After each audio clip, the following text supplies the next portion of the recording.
Hello Ram Ram दोस्तों। मैं अमित कुमार आप सभी का आपके अपने YouTube channel the brain education पर स्वागत करता हूं। आई होप सभी अच्छे होंगे और अपनी तैयारी को ऐसे ही कंटिन्यू रख रहे होंगे। तो आप सभी को पता है कि हमने हाई टारगेट चैप्टर वाइज सामाजिक विज्ञान की सीरीज स्टार्ट की हुई है, जिसमें हम लोकतंत्र की चुनौतियाँ करेंगे। भैया आपको पता ही है कि हम आज 1100 क्वेश्चनों की सीरीज स्टार्ट की हुई है हमने हाई टारगेट 10वीं क्लास के। सबसे पहले हम 10वीं क्लास कर रहे हैं, उसके बाद 9वीं करेंगे, फिर 8वीं, फिर 7वीं और फिर 6ठी क्लास। भाई आपको बताना चाहते हैं आपके एच टेट के एग्ज़ाम होने से पहले पहले आपको इतना ज़्यादा कंटेंट दिया जाएगा। अगर आपने वो कंटेंट को बहुत ही अच्छे से कर लिया ना, भाई एच टेट में एक भी क्वेश्चन इससे बाहर नहीं जाने देंगे। अब तो हम ना भाई 10वीं क्लास कर रहे हैं, फिर 9वीं करेंगे, फिर 8वीं, फिर 7वीं और फिर 6ठी, ऐसे करके हम ना 1100 इंपॉर्टेंट क्वेश्चन करेंगे। तो आपको बता देता हूँ, सबसे पहले हम ना 10वीं क्लास की एनसीईआरटी पढ़ रहे हैं भाई, सामाजिक विज्ञान की। वहाँ से इंपॉर्टेंट क्वेश्चन को हम रफली नोट कर रहे हैं, फिर वहाँ से हम ना पीपीटी तैयार कर रहे हैं भाई। पीपीटी अब आप देख लो भाई हमारा कितना टाइम लगता है, और सिर्फ आपके लिए हम ना वही कंटेंट 10 मिनट में दे रहे हैं।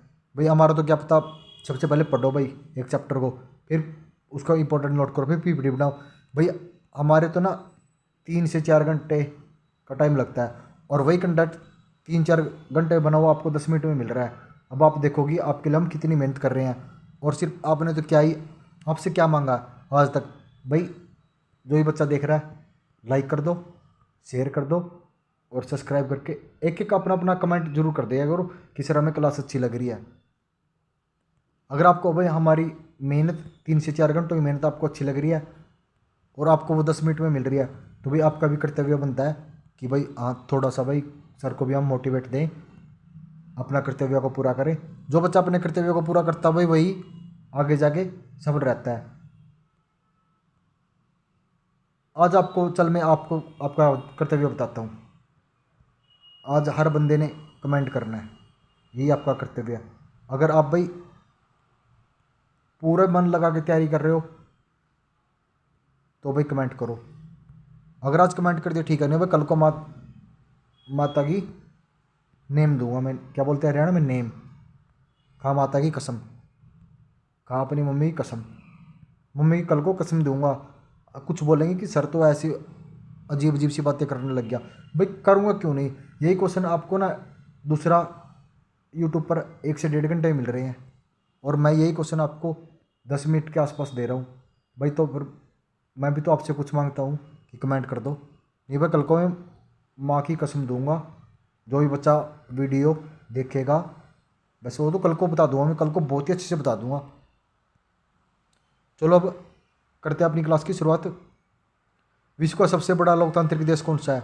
तो विश्व का सबसे बड़ा लोकतांत्रिक देश हमारा भारत है। लोकतंत्र, भारतीय लोकतंत्र में कितने अंग है? तो भारतीय लोकतंत्र में 3 अंग है। आप कमेंट करना कौन कौन से 3 अंग है। पुष्प कमल दाढ़ प्रचल किस देश में माओवादी नेता है? तो कौन से देश के थे? नेपाल देश के थे।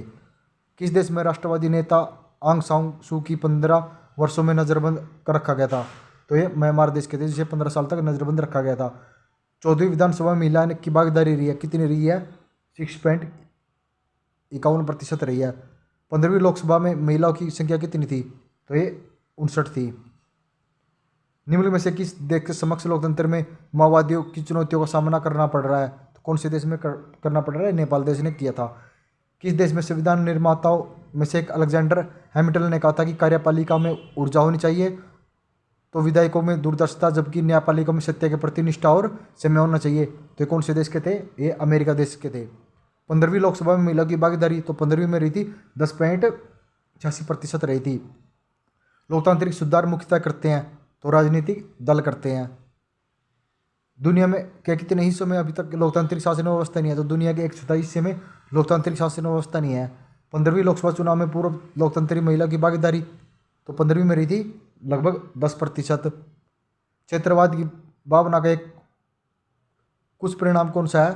तो कुपरिणाम कौन सा है? एक अलगाववाद है। जल संकट किस देश के लोकतांत्रिक चुनौतियों के रूप में उभरी है? तो ये मोल्दोविया देश में उभरी है। निम्न में से कौन सा कारक लोकतंत्र की चुनौती है? तो लोकतंत्र की चुनौतियाँ जातिवाद है। आजकल तो धर्म जाति के नाम पर ही सब कुछ होता आ रहा है, जो कि हमने इस चीज़ से बहुत ही ऊपर उठना है कि धर्म जाति कुछ भी नहीं है भाई। सबका खून एक ही है, सबका जाति धर्म सब एक ही है। ऊपर वाले ने तो हमें एक ही बना कर भेजा है, एक ही बना के भेजा है, सभी में वही खून डाला, वही हाथ पैर सब डाले हैं। लेकिन यहाँ पे आके हमने बस जाति धर्म के नाम पर बांट दिया। दक्षिण अफ्रीका में लोकतंत्र की कौन सी चुनौतियाँ मुँह मैं बाई खड़ी है? तो मुँह बाई, यहाँ पर मुँह बाई है भाई, मैं बाई नहीं, मुँह बाई खड़ी है। कौन सी चुनौतियाँ बड़ी है? गोरे लोगों को दी गई रियासतें वापस लेने की मुहिम। भारतीय लोकतंत्र की कमजोरी को दूर करने के सबसे अच्छा उपाय कौन सा है? तो सुधारात्मक कानूनों का निर्माण करना। लोकतंत्र के मार्ग में सबसे बड़ी बाधा कौन सी है? तो जातिवाद और क्षेत्रवाद, ये आ गया वह जातिवाद। निम्न में से किस देश की महिलाएं आज भी मताधिकार से वंचित है? तो सऊदी अरब की महिलाएं आज भी मताधिकार से वंचित है। नए विश्व सर्वेक्षण के अनुसार भारत में मतदाताओं की संख्या कितनी है? लगभग 71 करोड़ है। क्षेत्रवाद की भावना का दुष्परिणाम कौन सा है? तो कौन सा होता है? अलगाववाद होता है। लोकतंत्र जनता द्वारा जनता के लिए शासन या किसका है? तो ये इब्राहिम लिंकन का, ये मोस्ट इंपॉर्टेंट है कि जनता के द्वारा शासन है, तो इब्राहिम लिंकन जी का है। नए विश्व सर्वेक्षण के आधार पर भारत में मतदाताओं की संख्या लगभग कितनी है? 71 करोड़ है।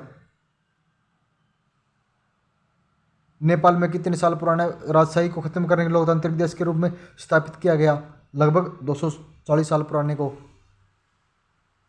15वीं लोकतंत्र के गठन में संयुक्त प्रगतिशील गठबंधन संप्रग ने सरकार बनाने के लिए किस दल को शामिल किया? तो कौन से दल को शामिल किया था भाई? कौन से दल को शामिल किया था? तो जनता दल यूनाइटेड को शामिल किया था। प्रत्यक्ष लोकतंत्र स्थापित करने वाला स्विट्जरलैंड में महिलाओं को मताधिकार मिला, कितना मिला? 1971 में मिला था। कब? 1971 में मिला था। लोकतंत्र की सफलता निर्भर करती है, तो किस पर करती है? नागरिक के विवेकपूर्ण सहभागिता पर निर्भर करती है। तो भाई आई होप आपको ये क्वेश्चन अच्छे लगे होंगे। अगर अच्छे लगे तो कमेंट जरूर कर देना, और कमेंट करके जरूर बताना कि आपको अच्छे लग रहे हैं नहीं। अगर अच्छे भी नहीं लग रहे ना तभी कमेंट कर दो, इसलिए हमें अच्छे नहीं लग रहे भाई, हम क्लास को रिकॉर्ड करना बंद कर देंगे। और जय हिंद जय भारत, बने रहिए हमारे साथ नेक्स्ट वीडियो के लिए।